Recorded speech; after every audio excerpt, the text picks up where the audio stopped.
Even when I got on my first movie set, I ran it differently. And men would come up to me all the time and say, "It is so wonderful to be here and on this set. I have never seen people jump through hoops like they do for you." Hello, and welcome to Art Restart, where we explore how artists are reinventing their fields and building a new landscape for the arts. I'm Pier Carlo Talenti, the producer and editor of this podcast, brought to you by the Keenan Institute for the Arts at the University of North Carolina School of the Arts. And I'm Rob Kramer, the founder and CEO of Kramer Leadership, whose mission is to advance leaders for the greater good. Today, we bring you our interview with film and television director Vicky Jenson. Vicky started her career painting backgrounds for Hanna-Barbera cartoons and rose through the ranks of the TV and film animation business until, in the late 90s, DreamWorks hired her to co-direct a feature animation. Upon its release in 2001, the movie proved to be a juggernaut. You may have heard of it. Its title is Shrek. Yeah, that's Shrek. And not only did it win the first ever Academy Award for Best Animated Feature and gross over $267 million in 2001 alone, but it also spun off 3 sequels, several video games, and even a Broadway stage adaptation. Yes, you know you've made it if there's a Broadway stage adaptation. That's right. Vicky then went on to co-direct the Oscar-nominated film Shark Tale and also directed several live-action projects in the world of films, television, and advertising. She's currently hard at work on her latest project, which is a new animated film she's directing for Skydance Animation, and it's scheduled to be released in November of 2022. Vicky spoke to us from her home in Los Angeles. I asked her if she could tell us anything about the animated feature film she's currently directing. Yeah, we just recently announced officially the movie's partnership with Apple. And although the movie title has been out there for a little while, it's called Spellbound. I can say that it is a fantasy following the journey of a young girl as she navigates an evil spell that has befallen her kingdom and threatens everyone. And it is a musical. It's with Alan Menken and Glenn Slater, a longstanding team. Really, really so much fun. We were very lucky to do a music retreat, a traditional music retreat before the world changed. And it really proved invaluable to sit with our 2 writers, Elizabeth Martin and Lauren Hynek, and my editor, my head of story, our producer, Alan and Glenn, the music producer, Chris Montan, and just sit together and talk about the movie and its meaning and where ideally songs might be placed and what they could do. It was just such a fun, eye-opening experience. And had you been able to record the actors before the pandemic? No, Okay. not at all. So once music began, once Alan and Glenn started working on the songs, and we were heading into our first demos for screening well, it would have been last September. Everything was recorded in this new world, and it was wild. We were shipping equipment to people, and all of Broadway was suddenly available, which was Yes. pretty cool for us. Works for you, yeah. But they're in their closets with, trying to peek out at us between the coats to keep the echoing down, and they just sound amazing. The demos just sound amazing, even at this stage. Vicky, I'm curious if you can say a little more about that because, it seems like certainly your work hasn't really slowed like other artists might have had because of COVID, Broadway being a great example. But it certainly does seem like the way you've gone about business has been a little different with everything being virtual. Can you just talk a little bit about what are the differences you're noticing doing business this way? Well, yeah. Well, first of all, I have to say we are incredibly lucky in our industry in animation that although it is really one of the most collaborative forms of filmmaking that there is, that we were able to continue almost without any true bumps. Everyone went home, but everyone always works on their computer anyway. So in some ways, it was weirdly more efficient. The commute time was gone, the walking between offices was gone. in an odd way, I found myself closer to some of the artists. Like I'm working with artists in Madrid. Our animation team will be there, is there. Our lighters are there, and half our story team is in Madrid, and they're 9 hours ahead. And before the pandemic, I would have conference meetings with them. We'd be sitting in our screening room. They'd be in their screening room to show their work, and I would see, dozens of faces in the dark on Zoom. You know, and then after the pandemic, because everyone's at home, suddenly I'm seeing all their faces nice and close. Like it's just much more one-on-one with the team in Madrid. And to me, that was awesome. That was great. I felt like I could really work one-on-one with folks, and there was no go-between. And I think for a lot of artists, there was some comfort in working in your own workspace. The company sent everybody home with company computers with people to help them figure out, you know, they would jump onto your computer and help you figure things out and set it up, and then the Zoom meetings began. In a large way, it really didn't slow us down.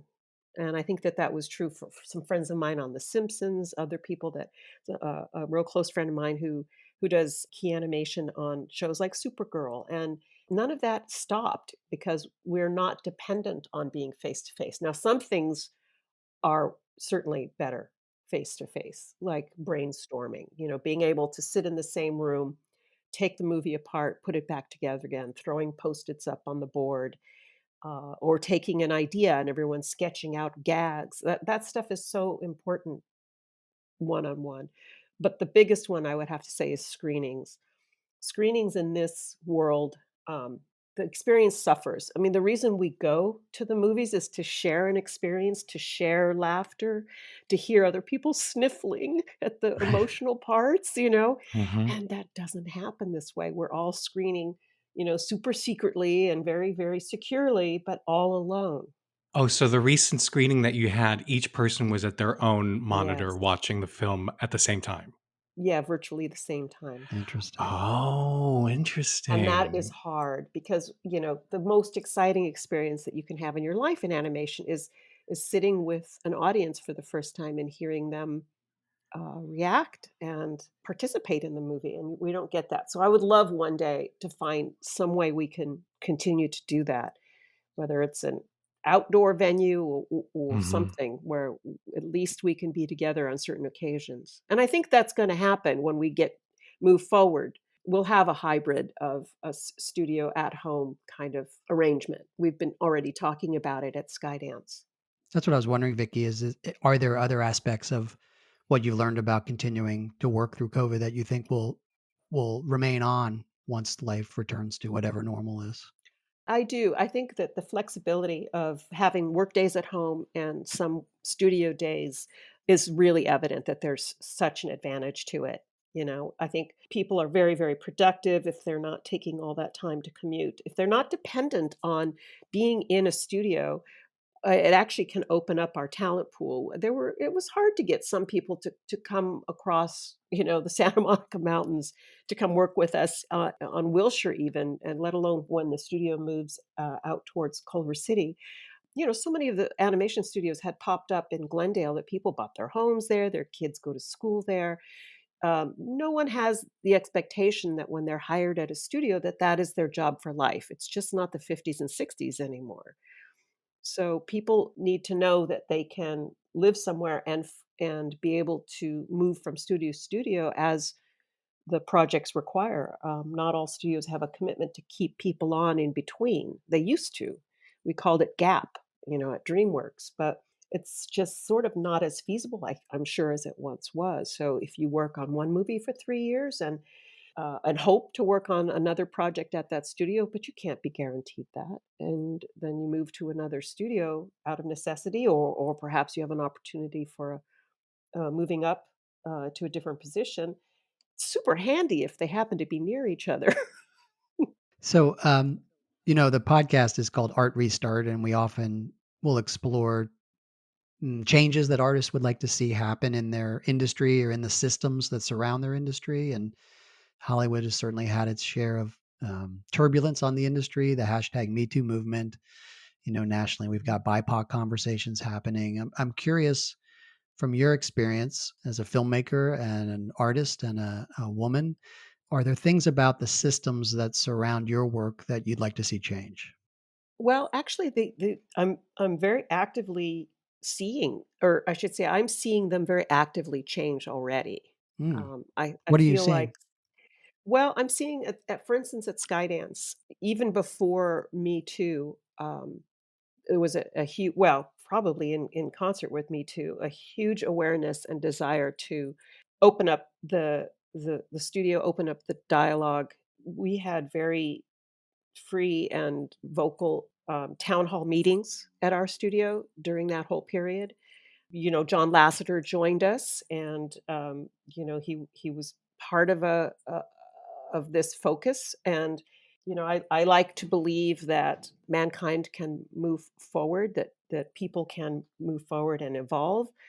And if we can't expect one person to evolve, I don't know how we expect a society to evolve. So it took time and a lot of effort on the studio's part to make us feel comfortable, having John join us. He made huge, huge efforts to do the same thing. And I feel like in a lot of ways, our studio is at the forefront of inclusion, of discussion, of social involvement. It really adjusted even the type of stories that the studio decided to tell based on how we were reacting to the world. And I think with my movie in particular, I can't really give too much away, but it has a very strong social and personal element to it. It's dealing with a topic that isn't usually dealt with, and I don't think ever has been. It's certainly in a huge animated movie, because for me, meaning is what I want to lead with. I come from a world of in animation where stories would evolve out of, say, an arena. Like, what about a story about shadows, or sports teams that are actually made up of the mascots that the sports team has? And like, okay, that's a big concept, and everyone would say, just let the movie tell you what it wants to be about. It feels very ass backwards. Oh, I When I came to Skydance, it's because they pitched a couple of movies at me, and the one I gravitated to led with meaning. It had a purpose. It had a story to tell. So it was my job to figure out how to tell that story. And we pulled out all the details that had nothing to do with this core emotional issue, or the key story that had something to say. So when John came in, he further aided that process of weeding out everything in that complicated story and get it down to, what are we trying to say? What is most important here? What will the audience feel? And our story room was wide and inclusive. Everyone could speak. There wasn't any of that sort of bro atmosphere that I heard so much about that happened, at Pixar. There wasn't the it wasn't a brain trust anymore. It was a story trust, and it was quite a big group. And then we started inviting speakers in to talk to us about unconscious bias and about representation, and who could tell whose stories, which is a nuanced discussion that happened after Black Lives Matter. It wasn't so much just representation, but that representation is authentic and told by people that understand it. And that's different. Back in the day, you could see a movie where, or a TV series where a Hispanic character was there, or a Black character was there, but the storytellers were all white and the writers were all white, and those characters were what those white voices interpreted those voices of color would be. And you just don't do that anymore. And I feel like I've never been in a studio where that conversation was so candid and so important and so present. Then it continues. I mean, even just a couple days ago, we had two different really awesome panels at Skydance on these kind of subjects of talking to some of the elite Black writers in Hollywood for their perspective on things like representation. And it was amazing. Resounding was like, whitewash representation or no representation. And they're like, no representation. That's the choice. It's gotta be authentic, and I totally respect that, you know? It's just been amazing. It's been like going to college or something all over again. It's just that the education doesn't stop. I was raised by very socially aware parents, good upstanding communists, I'll say that. But the ideals of communism, which was, we're here for each other and we have to build this world together, and that's what they believed. And if you are going into the arts, it's because you want to continue the great conversation of art and what it does for our kind, for humankind, and for the world, not just to sell, toys. And I feel oddly, even though this studio is as profitable as it has huge movies behind it, that's the approach here for Skydance Animation. Have you yourself, and given these discussions that the studios had the last few years, have you learned something you didn't know before? Are you finding that you're working slightly differently as a result? Yes, I think to all of that, I thought I was a fairly, educated and socially aware and responsible person. I lived through my own experiences of misogyny in our industry. I lived through feelings of denial about it. Like when I came into the studio, into this industry, I accepted things the way they were. I was one of a couple of women, at the time, and surrounded by men who just off color humor and harassment. And I just sort of like, well, I guess that's the way the world is. I just got to get used to it and play with the big boys. That's how it is in the big boy pool. And just never gave it a thought until, it just kept adding up and adding up. And, I wasn't defeated by it. I worked hard. I'm a talented person. I'm a very opinionated person. I'm loud. I've got brothers. I'm not easily knocked on my off my feet. So I just thought that's the world, and I just have to, be an aggressive monkey and do the same thing. Not treat other people that way, but to play on that playing field, I just needed to be tough. And it took me a long time to recognize, it doesn't have to be like this.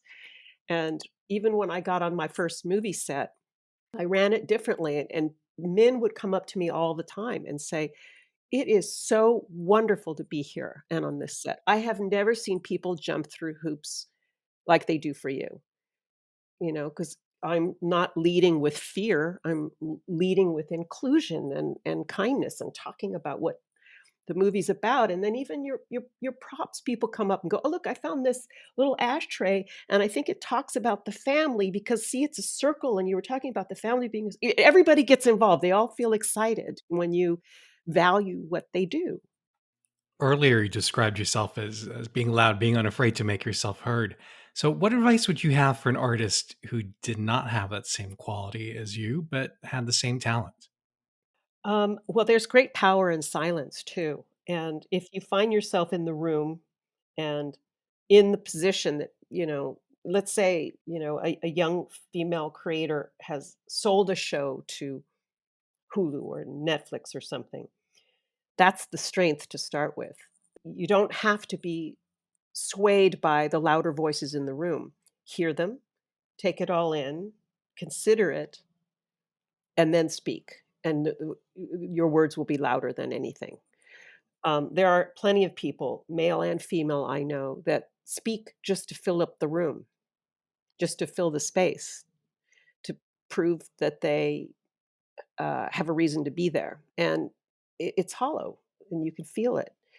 I know one filmmaker who's very soft spoken, and she's amazing, Jennifer Yu Nelson.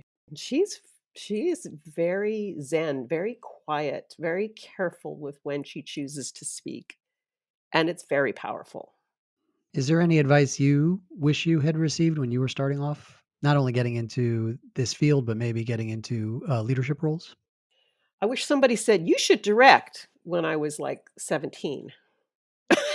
It took me until I was in my 30s to realize I really wanted to direct. It just suited me so well. I've always had such, varied interests from ballet, flamenco, cello, singing, um, fencing, all these things I would do. And then when I stumbled onto the fact that directing allows you to become kind of an expert at anything without actually being the one up there doing it, it was fantastic. I'm involved with the composers, with the music, with the writers, letting everyone do what they do best, but guiding like a conductor, an orchestra. And that just suited my temperament rather than being told, you should just focus on one thing and you'll be really great at that. And I just couldn't do it. I couldn't do it. So it kind of would have been cool if someone said, well, maybe you should try directing. Rob, I love there's something really crucial that she points out, that creating a more equitable and inclusive workplace like she did on her film sets is great not only for women and people of color, right? It's all Right. workers get to benefit from the atmosphere where everyone is equally valued. Well, surprise, surprise. Right. People like to be seen.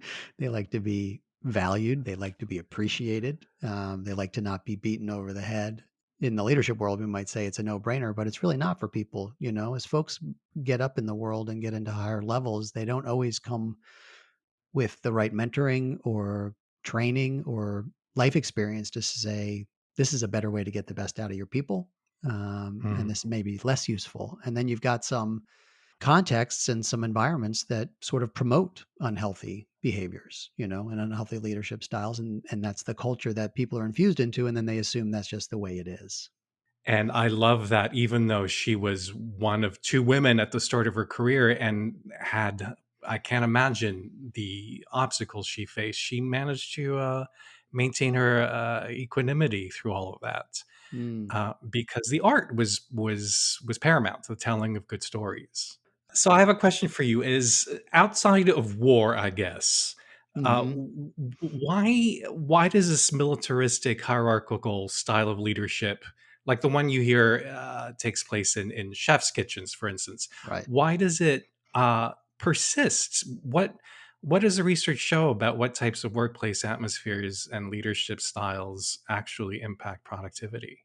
Well, there's kind of two things in there that I hear you say, Pierre Carlo. One is the culture itself, and then productivity is the second piece. So, Right. and they're not necessarily exclusive or a dichotomy to each other.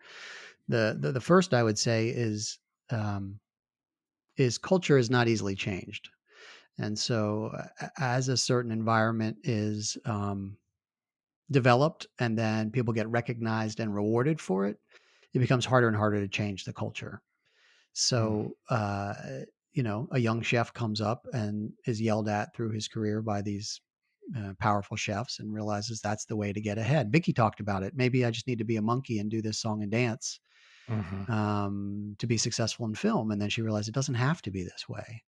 And we're starting to see that change. A few years ago we interviewed Vivian Howard, the chef of the TV show Chef's Life and the Chef in the Farmer Right. restaurant, and just clearly leads in a different way than yelling at her team and Hmm. using command and control. And so there's choice that can be had, and still it can take time to adjust those cultures. But what gets recognized and rewarded gets continued. So until people start to do it Right. differently, there's not necessarily seeing the need to do it. Command and control type leadership to this day can be appropriate to me in situationally specific instances.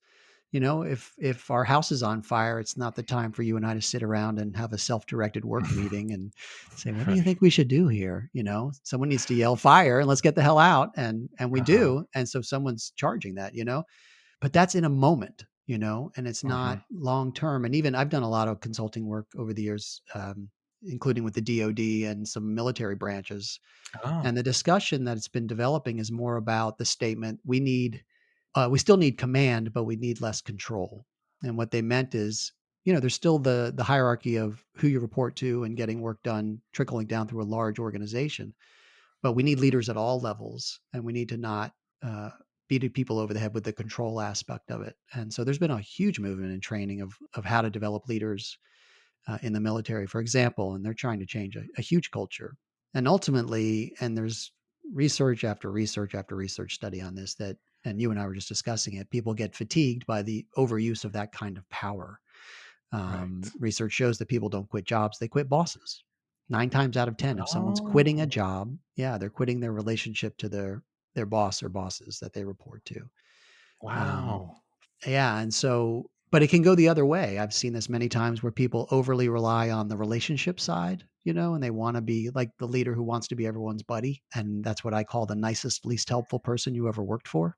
The leadership that I see that's most successful is a balance between people who can build relationships, so build trust, respect, and rapport.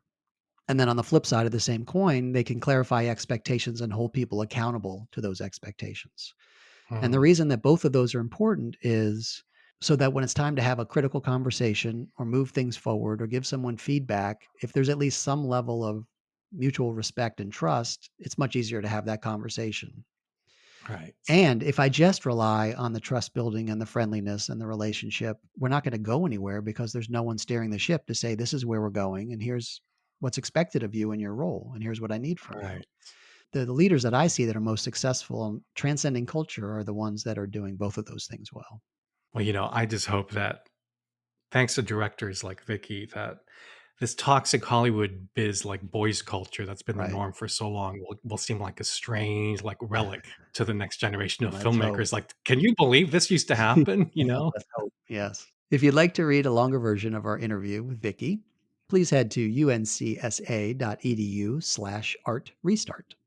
And if you enjoyed the interview, please leave us a rating. Rob and I want to make sure we speak with artistic changemakers from all corners of the country. So if you'd like to let us know of a remarkable artist in your community, please do so. You can find me on Twitter at PC Talenti, and you can also leave us a message on Facebook at Creative Catalyst. Special thanks to Allison Williams. Our theme music is by Shanghai Restoration Project. I'm Rob Kramer. And I'm Pier Carlo Talenti. Thanks for listening.